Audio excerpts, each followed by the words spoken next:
Over the years, I've been extremely mean and uncharitable towards the punk rock MBA, also known as Finn Mckenty. And this guy hasn't posted a video in over 2 months. So today, I want to talk about it. But before I do, hey, hi, hello, welcome to the channel. My name is Dan Frampton. This drama goes back about 5 years, so buckle up or knuckle up. It's time for some juice. The last time that I saw Finn Mckenty, he was out here with his video entitled An Honest Channel Update. In the thumbnail, he claims, I don't know. In this video, he goes on about how he's unsure about what to do on the channel. He's not really creatively fulfilled, and everything is kind of coming up short for the guy. But if you're not familiar with who Finn Mckenty is, none of that means anything. So let me introduce you to Finn Mckenty if you don't know already.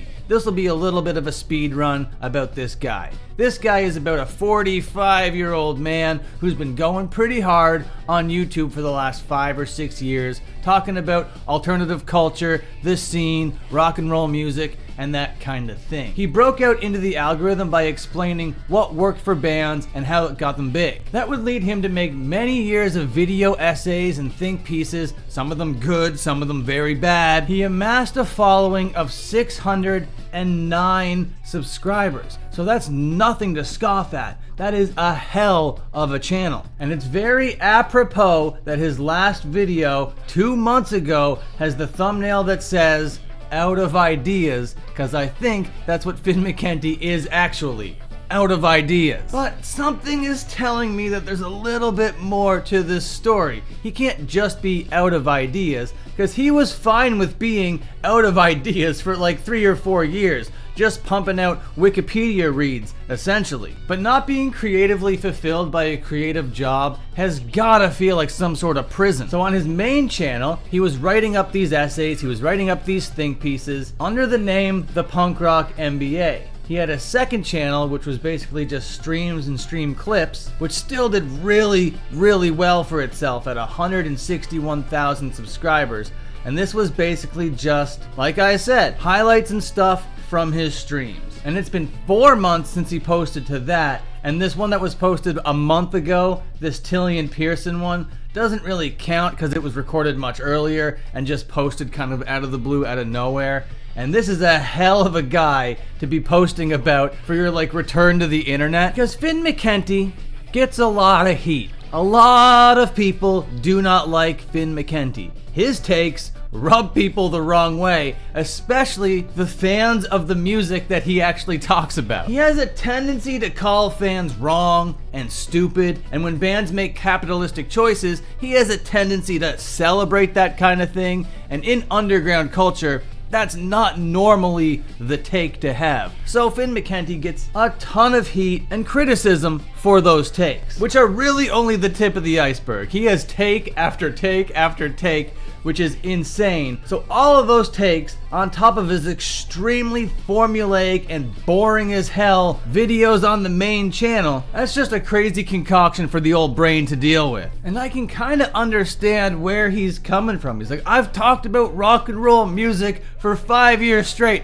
How am I supposed to come up with new content and new ideas? Well, here's an idea for you, Finn. Not everything exists in the past. There is a current day that you could be looking at, but I'll be getting to that a little bit later. And for those unfamiliar, I have quite the history with this guy on this channel that you're watching right now. I'm gonna pull up the back end of videos because they're all been privated at this point, but I've made many videos about the guy, 18 to be precise, and the first one came out March 5th, 2019, okay? And this one was entitled, Finn Mckenty is Brilliant, Why Finn Mckenty Rules. I was very new to YouTube, and I was just kind of learning who was out there and what they were doing. And when I discovered Finn Mckenty, I was like, oh my god, this guy's talking about all the music that I grew up with. He's laying it all out there in a very engaging kind of way. I was very much a fan of him. This video is now sitting today unlisted. And then I talked about him a couple times over the next couple years. 2019 and 2020, still kind of figuring it out, not really knowing what I'm doing, just talking about whatever I'm watching kind of thing. Completely directionless. Then in 2021, I take the entire year off of talking about Finn Mckenty. Not a single video about him in 2021. Then in 2022, Finn Mckenty had an interview with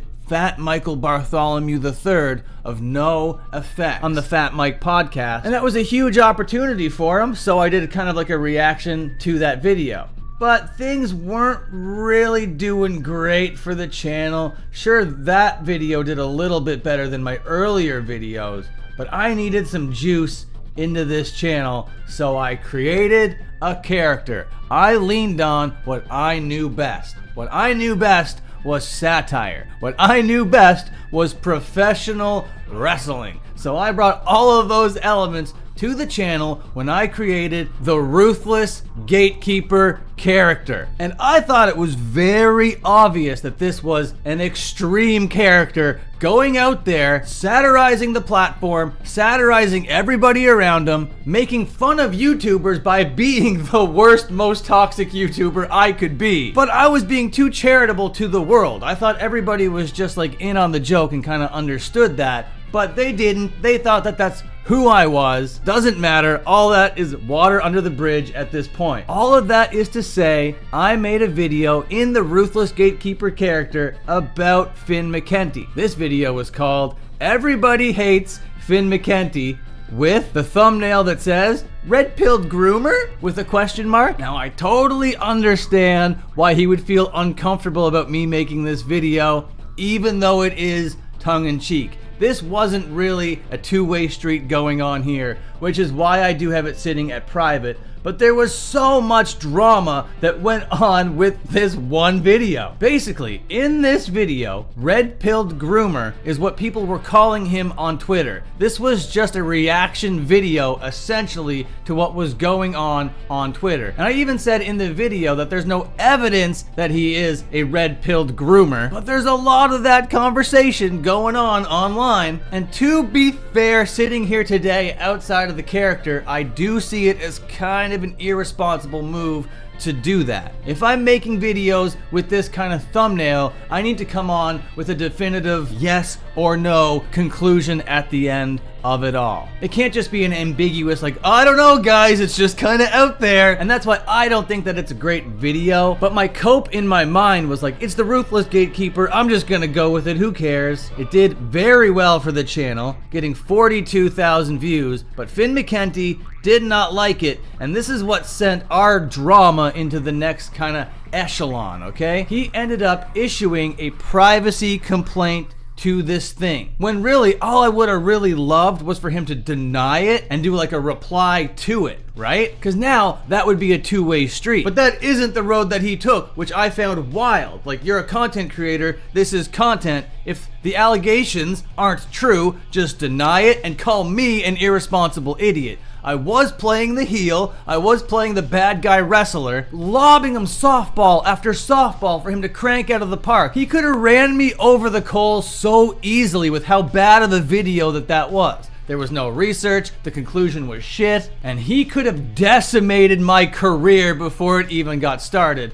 But instead of that, he sent a privacy complaint. And when he did that, he coupled it with a gigantic DM to my Instagram inbox being like, oh, this is too much for me and my family right now. We have a kid coming on the way. And at this time, I had like no subscribers. But it was in that message and during this time, I should have realized I am not dealing with a guy that is completely mentally sound. I am not dealing with a guy that 100% understands the internet going on in front of him right now. This guy might not have all the media literacy required for me to continue being this ruthless towards him. So what did I do? I cranked it up, boys. Oh my God, did I ever start being more and more ruthless to this guy. I started being way more petty. I started being way more extreme, pumping out more video after video, doing reactions and just calling him out on everything around every single corner over this next year of 2023. Just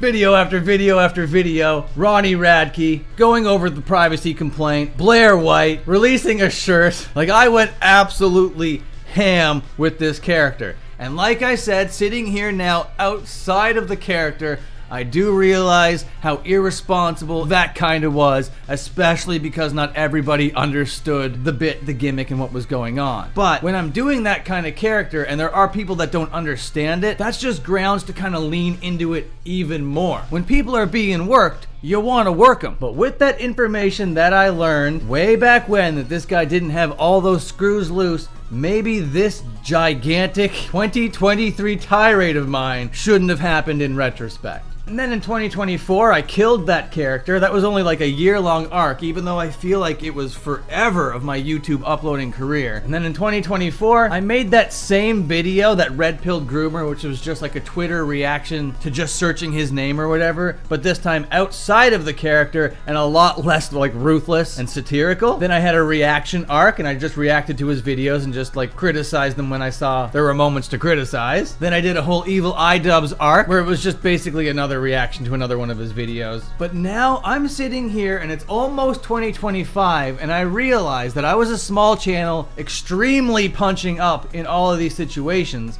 so I'm not exactly sorry about any of it. I don't necessarily feel bad or remorseful for any of it. There's a lot of fair criticisms in there. There's just a lot of ruthlessness and satire you kind of got to dig through to kind of get through it all. And I can understand how that can be a little bit irritating from an audience perspective. What's real? What's not real? What's a joke? I don't understand. But now I think I've learned a lot of those lessons, and I think I'm a lot more clear in my videos, because at the end of the day, I need to know that it's about communicating a thing. But this is about Finn Mckenty and where he is now, because I'm not claiming that all of my videos led him running away from the internet, because he just ran away from the internet 2 months ago. The only clue that I have about where this guy is on his Twitter account. But before we get there, you're gonna need to hit like, press subscribe, and comment. All comments left within the first 3 hours, I will reply to. 3 Hour Gang for life. Now, he used to tweet all the time on this account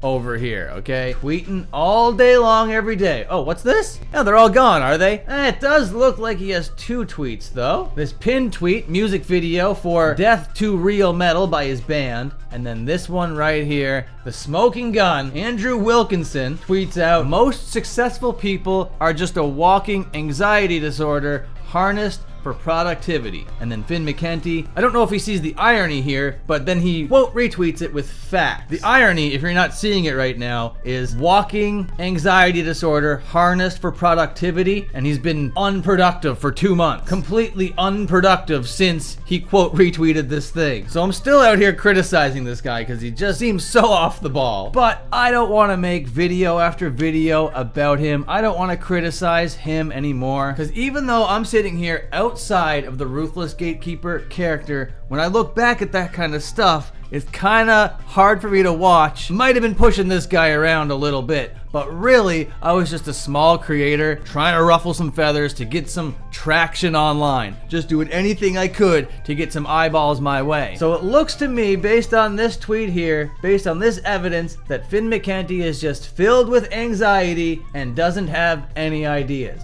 And those 2 things combined are enough for anybody to stop posting anywhere, right? But if you go to his Instagram, hasn't been wiped, it's all there, but he has done something really weird. He took this post that he posted in 2022 and reposted it in October 11th of this year. Same caption too, look how cool I was in 1999. So I don't know if he's like trying to tease his way back into the algorithm and maybe try to get back out there a little bit. But you know what, Finn Mckenty? If you need peace of mind right now, I'll let you know you're safe to come back. I won't be ruthless towards you or your content anymore. I hope all the best for you and your family and everything that's going on over there, because I do genuinely think that you miss uploading. I think that you did enjoy it when people liked you and stuff. So yeah, I'm gonna display a little bit of hubris here and give you some advice. So yeah, I'm a very small creator and you're very, very big, but open those big old ears and I think you'll be happy with what I have to say,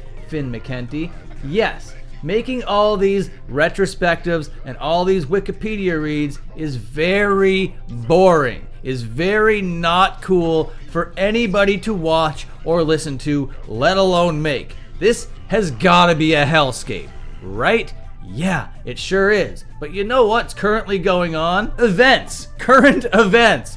Follow current events. Talk about what's going on in music now. Stuff that's exciting you, stuff that you want to critique, happenings in the culture, records that are coming out. I know you like pop music. Start talking about pop music. Start being yourself. You'll see a dramatic drop in views, but it'll be a lot more than 0 that you've gotten over the last 2 months. Inject your own personality, say your own takes, but talk about things that you're actually excited about talking about in a current event, trending tab kind of way. When there's drama with bands, when members leave, when allegations come out, all sorts of things to be talked about when they happen. Finn Mckenty, you do not need to be stuck in the past talking about 3 Days Grace, for Christ's sake. You're the punk rock MBA. You can talk about punk rock as well. There is a bustling underground scene right now. Tons of hardcore bands are still doing great. Screamo and emo is busting through right now. There's some great noise and power and thrash going out there as well. There's a lot of cool alternative underground stuff for you to really sink your teeth into. And I know the audience will be receptive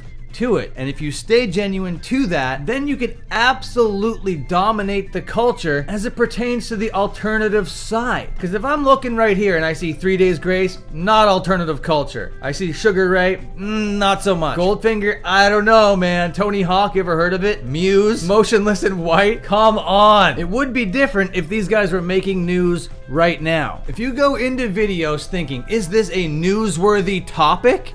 Then bang, you're gonna make some clicks with that thing. That's how journalists do it. If it's newsworthy, there you go. And now you have a voice and a bunch of clout. You can make all that happen. And I would be very happy to see it, because then we could have a back and forth about the current happenings of what's going on online right now. The conversation is currently happening. And that was something that you preached so long ago, Finn Mckenty, was that you gotta add to the conversation. And talking about 3 Days Grace and what they did fucking 10 years ago is not adding to the conversation. Join me in talking about Linkin Park. Let's discuss the alien ant farm situation together. I'm a much smaller creator, I have a much smaller community, but if you were doing the topic newsworthy thing on a semi-daily basis, this genre and this niche could actually grow. Finn Mckenty, you absolutely have influence in this moment. Get your head out of your ass, start posting again about stuff that's currently going on. But this